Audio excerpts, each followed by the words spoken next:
तो hello guys, स्वागत है मेरी एक और वीडियो में। तो गाइस, आज का प्रैक्टिस सेट हिंदी का नंबर 4 है। मुझे लगता है कि आपने पीछे वाले प्रैक्टिस सेट कर लिए होंगे। भाई सभी प्रैक्टिस सेट को करो, कोई भी प्रैक्टिस सेट मत छोड़ो। ये एक भी प्रैक्टिस सेट अगर छोड़ा तो आप अपने सिलेक्शन से बहुत दूर जा सकते हो। तो हर प्रैक्टिस सेट को देखो, हर प्रैक्टिस में कुछ ना कुछ नई चीज़ बढ़ रही है। अब प्रैक्टिस सेट नंबर 4 है। इस प्रैक्टिस सेट 4 नंबर में हम हिंदी का प्रैक्टिस सेट है। तो इसमें अब हम एक पहला क्वेश्चन है, स्वर्ग कितने होते हैं? 11। व्यंजन कितने होते हैं? 33 होते हैं। वर्ण स्त्रीलिंग है, मतलब वर्ण कौन कौन से जो स्त्रीलिंग होते हैं आपसे पूछ ले जाएगा। ई छोटी सी इमली बड़ी सी ऐसे ऋषि दे के एक वर्ड और दे देंगे, इनमें से कौन सा वर्ड स्त्रीलिंग नहीं है, तो आपको उस पर टिक लगाना। तो स्त्रीलिंग शब्द कौन से हैं? छोटी ई, बड़ी ई और ऐसे ऋषि। ठीक है। अगला क्वेश्चन है, ब्रज हिंदी की किस उपभाषा के अंतर्गत आता है? ब्रज जो है हिंदी के किस उपभ्रंश के अंदर आता है? तो वो पश्चिमी हिंदी के अंदर आता है। ठीक है। अर्धविराम का चिन्ह कौन सा? अर्धविराम का चिन्ह है ये वाला, और अल्प विराम आवे तो ये वाला, ये अल्प विराम है। ठीक है। अल्प विराम है ये, और ये अर्धविराम है। ये बहुत ज़्यादा इंपॉर्टेंट है दोनों क्वेश्चन, अल्प विराम और अर्धविराम किसे कहते हैं। ठीक है। और अगला क्वेश्चन है गाइस, चौथा क्वेश्चन का चौथा क्वेश्चन आंसर है, प्रख्यात में कौन सा उपसर्ग है? उपसर्ग उसे कहते हैं जो आगे आता है, आगे आता है। तो कौन सा प्रख्यात में? पे, प्रे, प्रे जो प्रख्यात में प्रे है, प्रे प्रे। ठीक है, प्रे है। ठीक है। तन शब्द का लिंग निर्धारित कीजिए। तन, तन होगी, ये तो हो नहीं सकता। तन होगा, तन क्या है? तन होगा। तो क्या है? पुल्लिंग शब्द, पुल्लिंग शब्द है, पुल्लिंग शब्द है। नेक्स्ट क्वेश्चन छठा, माता पिता अपने बच्चों के लिए कड़ी मेहनत करते हैं। तो कड़ी मेहनत करते हैं तो उसको क्या कहते हैं? कड़ी के लिए परसर्ग, परसर्ग के लिए बच्चों के लिए कड़ी मेहनत करते हैं तो परसर्ग। ठीक है। आठवां क्वेश्चन है, वे भ्रष्टाचार के प्रबल विरोधी थे, वाक्य सर्वनाम का कौन सा प्रकार है? वे जो है भ्रष्टाचार के प्रबल विरोधी थे, वाक्य में कौन सा सर्वनाम है? वाक्य में कौन सा सर्वनाम है? तो सर्वनाम है पुरुषवाचक, और पुरुषवाचक में कौन सा है? अन्य पुरुषवाचक, अन्य। ठीक है। अब है नेक्स्ट क्वेश्चन है, संबंधवाचक जैसा करोगे वैसा वैसा भरोगे। संबंधवाचक का एक बहुत महत्वपूर्ण उदाहरण है, बहुत महत्वपूर्ण उदाहरण है कि आप जैसा करोगे वैसा ही भरोगे। ठीक है। अच्छा, अर्चना अत्यंत सुंदर है, वाक्य में कौन सा शब्द विशेषण है? कौन सा शब्द विशेषण है? तो इसमें सुंदर वर्ड जो है ये विशेषण है, सुंदर वर्ड जो विशेषण है। 10वां क्वेश्चन है, दीपा लगातार पढ़ाई करती है इसलिए कक्षा में प्रथम आई। तो अब इसमें क्या है? दीपा लगातार पढ़ाई करती है तो इसलिए कक्षा में प्रथम आई। तो इसमें कौन सा पक्ष है? तो इसमें अभ्यास बोधक, 4 दे रखे होंगे, अभ्यास या कुछ और भी, तो आपको अभ्यास बोधक पे लगाना। क्या कौन सा? अभ्यास बोधक, क्योंकि वो अभ्यास कर रही है जब तो फर्स्ट आ रही है। हम अभ्यास करेंगे तो हम भी फर्स्ट आएंगे, तो ऐसे ही वो अभ्यास करे तो फर्स्ट आएगी। 11वां क्वेश्चन है, वे वाक्य सरल वाक्य कहते हैं जिसे एक ही उद्देश्य एवं एक ही विधेय होते हैं। वे वाक्य सरल वाक्य होते हैं जिसमें एक ही तो विधेय हो और एक ही उद्देश्य हो। एक उद्देश्य एक विधेय दोनों हो तो उसको हम सरल वाक्य कहते हैं।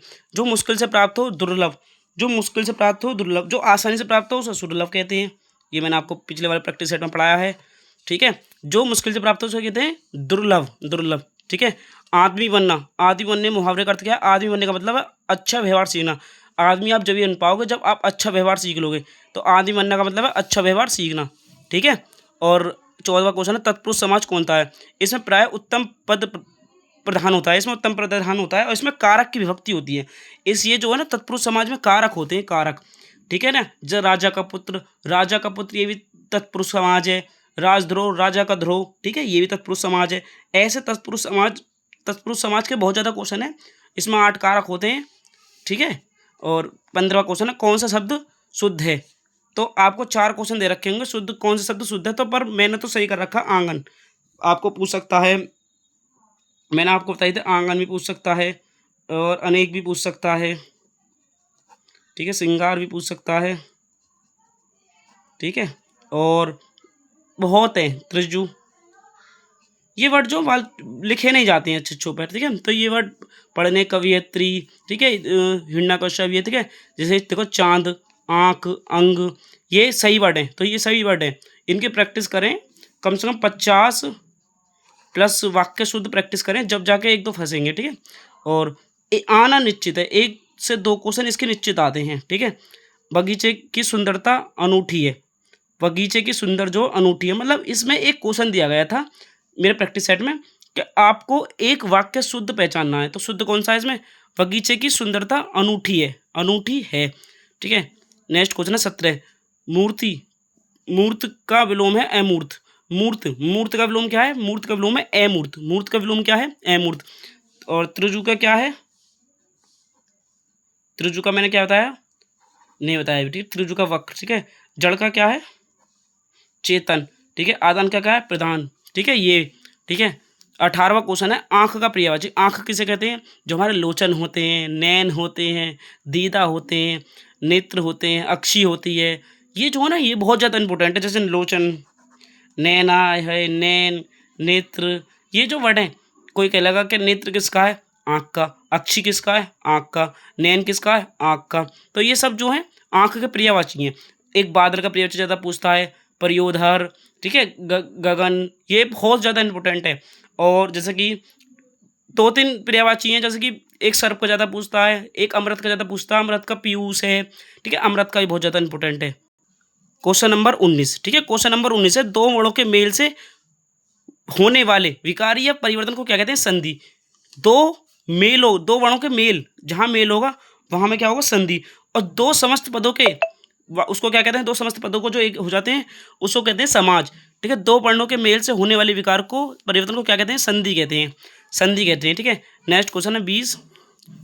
माखनलाल चतुर्वेदी को किस रचना के लिए साहित्य अकादमी पुरस्कार मिला था? किस रचना के लिए साहित्य अकादमी पुरस्कार मिला था? तो हेमंत मणि।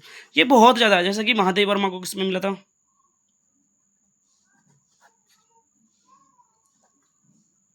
यामा में। जयशंकर प्रसाद को किसमें मिला था? कयामनी में, ठीक है। ये बहुत ज़्यादा इंपॉर्टेंट है। तो गाइस हमारे 20 क्वेश्चन कंप्लीट होते हैं। आज का प्रैक्टिस सेट हमें समाप्त करते हैं। आज प्रैक्टिस सेट नंबर आपको बताइए कौन सा हो गया है, ठीक है। और पीछे के प्रैक्टिस सेट का रिवीजन करते रहें। और कल कल नया प्रैक्टिस सेट आएगा। और गाइस वीडियो अगर पसंद हो तो लाइक करें, सब्सक्राइब करें और कमेंट करें। ओके।